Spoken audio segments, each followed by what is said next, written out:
வணக்கம் நண்பர்களே. இன்னைக்கு சிறகடிக்க ஆசை சீரியல்ல நம்ம சீதா அருணை எதிர்த்து பொங்கி எழுகணும் அப்படின்னு நினைச்சீங்க அப்படின்னா தொடர்ந்து நம்ம சேனலை சப்ஸ்கிரைப் பண்ணுங்க. தொடர்ந்து வாங்க வீடியோக்குள்ள போகலாம்.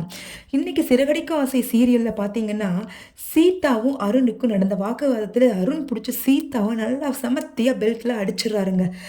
எப்பவும் போலயே அமைதியான முறையில இருந்த சீதா பாத்தீங்கன்னா தொடர்ந்து கிளம்பி அம்மா வீட்டுக்கு வந்துடுறாங்க. அங்க வந்து அமைதியா போய் படுத்துடுறாங்க. சீதாவோட அம்மா கேட்குறாங்க, சீதா என்ன ஆச்சு உனக்கு, ஏன் ஒரு மாதிரி இருக்கேன் அப்படின்னு கேட்கும்போது அவங்க முகத்துல ஃபுல்லா தழும்புகளும் காயங்களும் இருக்குதுங்க.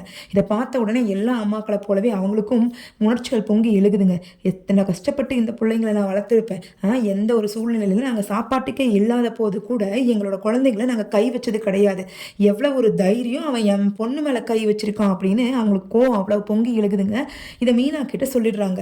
இதை கேட்ட முத்துவோ, என் வீட்டு பொண்ணு சீதா எனக்கு தங்கச்சி மாதிரி, என் கூட பிறக்காத தங்கச்சி, அவன் மேலே கை வைக்கிறானா, இவன் லவ் பண்ணி வேற கல்யாணம் பண்ணானாமா, வரட்டும் இருக்கட்டும் அவனுக்கு அப்படின்னு போய் நல்லா சமத்திய வாங்கி விட்டுறாருங்க. அருண் வீட்டுக்கு போன முத்து பார்த்தீங்கன்னா, நம்ம முத்து தான் தைரியசாலியாச்சுங்களே.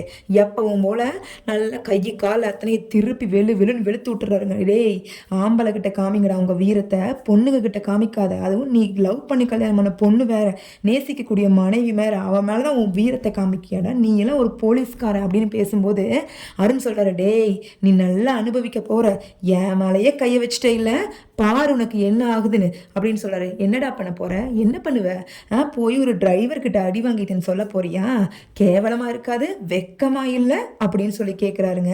சொல்லி முடிச்சுட்டு திரும்பி பார்க்காம வந்துடுறாருங்க நம்ம முத்து. அப்ப அருண் சொல்றாரு, ஏய் என்னை தேடி கண்டிப்பா சீதா வருவா, எழுதி வச்சுக்கோ அப்படின்னு சொல்றாரு. முத்து சொல்றாரு, டே நிறுத்திடா, அதெல்லாம் முதல்ல இருந்த சீதாவும் படிச்ச ஒரு தைரியமான பொண்ணு, அவளுக்கு நல்லது எது கெட்டது எது எல்லாம் முடிவெடுக்க தெரியும், அவெல்லாம் உன்னை தேடி வரமாட்டா, நீயா வந்து மன்னிப்பு கேட்க வரைக்கும் நாங்க சீதாவை அனுப்புற மாதிரி கிடையாது அப்படின்னு சொல்லிடுறாருங்க. அப்பதான் அருண் சொல்றாரு, பாப்போம் அதையும் பார்த்துக்கலாம், சேலஞ்ச்